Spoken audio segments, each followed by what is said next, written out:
নমস্কার বন্ধুরা, আমার এই ছোট্ট চ্যানেলে আপনাদের সবাইকে স্বাগতম। আমি আজকে আপনাদের বানিয়ে দেখাবো মুচমুচে মুখরোচক ফুলকপির পকোড়া। তো ফুলকপির পকোড়া বানাবার জন্য দেখতে পাচ্ছেন এখানে আমি একটা ফুলকপি নিয়েছি। এখন এই ফুলকপিটা কেটে ধুয়ে পরিষ্কার করে নিতে হবে। তো এই দেখুন ফুলকপিটা কেটে আমি ধুয়ে পরিষ্কার করে নিয়েছি। এখন একটা মিক্সিং বলে নিয়ে নিচ্ছি 1 কাপ বেসন। আর যে কাপটা মেপে আমি বেসন নিয়েছি সেই কাপটা মেপেই আমি হাফ কাপ দিয়ে দিচ্ছি চালের গুঁড়ো, সাথে দিয়ে দিলাম স্বাদ মতো নুন।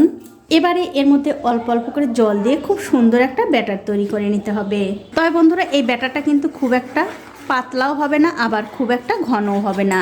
ঠিক এরকম করে একটা ব্যাটার তৈরি করে নিতে হবে, মানে মিডিয়াম একটা ব্যাটার তৈরি করতে হবে। দেখুন অল্প অল্প করে জল দিয়ে খুব সুন্দর একটা ব্যাটার কিন্তু আমি তৈরি করে নিয়েছি। এবারে একটা ঢাকা দিয়ে 10 মিনিটের জন্য রেখে দেব। এখন দেখতে পাচ্ছেন একটা কড়াইতে আমি জল গরম করতে দিয়েছি। জলটা যখন ভালো করে গরম হয়ে যাবে তখন এর মধ্যে দিতে হবে স্বাদ মতো নুন, আর দিয়ে দেব সামান্য একটু হলুদের গুঁড়ো। এবারে নুন আর হলুদের গুঁড়ো এর জলের সঙ্গে ভালো করে মিশিয়ে দিয়ে এই যে আমি ফুলকপিগুলো কেটে রেখেছিলাম সেই ফুলকপিগুলো দিয়ে একটুখানি সেদ্ধ করে নিতে হবে। তবে বন্ধুরা ফুলকপি কিন্তু খুব একটা বেশি সেদ্ধ করার দরকার নেই, 2 থেকে 3 মিনিট সেদ্ধ করলেই কিন্তু হয়ে যাবে। দেখুন 2-3 মিনিট সময় ধরে এই কপিগুলো কিন্তু আমি খুব ভালো করে সেদ্ধ করে নিয়েছি। এবারে এরকম একটা ছিদ্রযুক্ত পাত্রে তুলে এই কপি থেকে খুব ভালো করে জল ঝরিয়ে নিতে হবে। তো এই দেখুন কপি থেকে কিন্তু আমি খুব ভালো করে জল ঝরিয়ে নিয়েছি। এবারে আপনাদের দেখিয়ে দিচ্ছি কপিটা কেমনভাবে সেদ্ধ করতে হবে। দেখুন হালকা একটু সেদ্ধ হবে, আবার একটু শক্তও থাকবে, ঠিক এরকমভাবেই কিন্তু কপিগুলো সেদ্ধ করতে হবে। এবারে যে ব্যাটারটা আমি ঢেকে রেখেছিলাম তার উপর থেকে ঢাকাটা তুলে নিলাম। তুলে নিয়ে এই ব্যাটারটা আমি আবারও একটু ভালো করে নাড়াচাড়া করে নিচ্ছি। আর দেখতেই পাচ্ছেন বন্ধুরা ব্যাটারটা কিন্তু অনেকটা ঘন হয়ে গেছে, মানে চালের গুঁড়ো ছিল সেই চালের গুঁড়ো কিন্তু অনেকটা জল টেনে নিয়েছে। তার জন্য আমি এর মধ্যে আরও সামান্য একটু জল দিয়ে দিলাম। এখন আমি এর মধ্যে দিয়ে দিচ্ছি 1 প্যাকেট ম্যাগি মশলা। ম্যাগি মশলা যদি আপনাদের ঘরে না থাকে সেক্ষেত্রে কিন্তু আপনারা চাট মশলাও দিতে পারেন, আবার না দিলেও কোনো অসুবিধা নেই। সাথে দিয়ে দেব সামান্য একটু হলুদের গুঁড়ো, 1/2 চামচ লঙ্কার গুঁড়ো, জিরার গুঁড়ো। সবশেষে এর মধ্যে একটুখানি ধনেপাতা দিয়ে আবারও খুব ভালো করে মিশিয়ে নিতে হবে। দেখুন প্রায় 4 থেকে 5 মিনিট সময় ধরে এই ব্যাটারটা কিন্তু সব মশলার সঙ্গে আমি খুব ভালো করে ফেটিয়ে নিয়েছি। তবে বন্ধুরা এই ব্যাটারটা যখন আপনারা ফেটাবেন অবশ্যই একটা কথা মাথায় রাখবেন, এই ব্যাটারটা যত ভালো করে ফেটিয়ে নেবেন এই পকোড়াগুলো কিন্তু ততই ভালো লাগবে, মানে ফুলবে। আর এখন আপনাদের একটু দেখিয়ে দিচ্ছি এই ব্যাটারটা কিভাবে তৈরি করতে হবে। দেখুন এই ব্যাটারের মধ্যে একটা আঙ্গুল ডুবিয়ে যদি দেখেন আঙ্গুলটা ঠিক এরকমভাবে কোট হয়ে যাচ্ছে তখন বুঝতে হবে এই ব্যাটারটা ঠিকঠাক হয়ে গেছে। এখন আমি এটা একপাশে রেখে দিচ্ছি।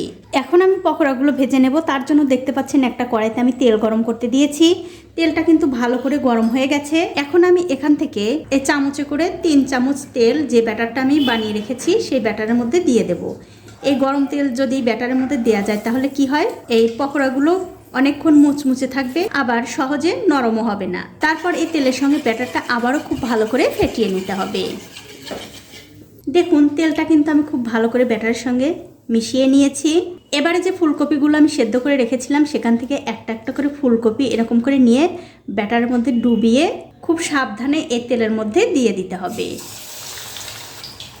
আর আমার এই রেসিপিটা যে সকল বন্ধুরা ফেসবুক থেকে দেখছেন তাদের কাছে আমার একটাই অনুরোধ, অবশ্যই এই পেজটিকে ফলো করে দেবেন, তাহলে যখনই আমি নতুন কোনো ভিডিও নিয়ে আসব সবার আগে কিন্তু আপনিই দেখতে পাবেন। তো দেখুন একসঙ্গে কিন্তু আমি অনেকগুলো পকোড়া দিয়ে দিয়েছি। এবারে যেগুলো আগে দিয়েছি সেগুলো একটু উল্টে দিতে হবে। আর এরকম করে উল্টে পাল্টে সবগুলো পকোড়াই কিন্তু ভালো করে ভেজে নিতে হবে।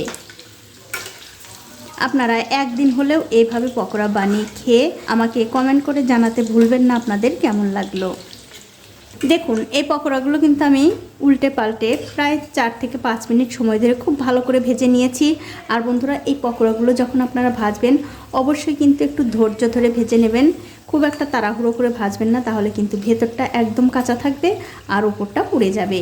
সেই জন্যই বলছি গ্যাসের ফ্লেমটা লো টু মিডিয়ামে রেখে একটু ধৈর্য ধরে 4 থেকে 5 মিনিট সময় ধরে এই পকোড়াগুলো ভেজে নেবেন। দেখুন এগুলো কিন্তু হয়ে গেছে, এগুলো আমি তুলে নিচ্ছি। তুলে অন্য একটা প্লেটে রেখে দিলাম। আর এই একই রকম করে কিন্তু সবগুলো পকোড়াই আমি ভেজে নেব। তো এই দেখুন বন্ধুরা এক এক করে কিন্তু আমি সবগুলো ফুলকপির পকোড়াই ভেজে নিয়েছি। এখন আমি এই কাগজ থেকে প্লেটে ঢেলে নিচ্ছি। যেটুকু তেল ছিল সেটুকু কিন্তু এই কাগজে টেনে নিয়েছে। তেলের জন্য কিন্তু আপনাদের কোনো ভয় নেই। তেল কিন্তু বন্ধুরা খুব একটা বেশি টানে না। দেখুন কত সুন্দর হয়েছে। আপনারা এইভাবে পকোড়া বানিয়ে কিন্তু ডাল ভাত, মুড়ি, চা, কফি সব কিছুর সঙ্গে খেতে পারবেন। এখন আপনাদের একটা ভেঙেও দেখাচ্ছি কতটা সুন্দর, ভেতরটাও দেখুন কত সুন্দরভাবে সুসেদ্ধ হয়ে গেছে। তো বন্ধুরা, আমার আজকের এই ফুলকপির পকোড়া রেসিপিটা আপনাদের কেমন লেগেছে? যদি ভালো লেগেই থাকে অবশ্যই একটা লাইক, কমেন্ট আর শেয়ার করতে ভুলবেন না।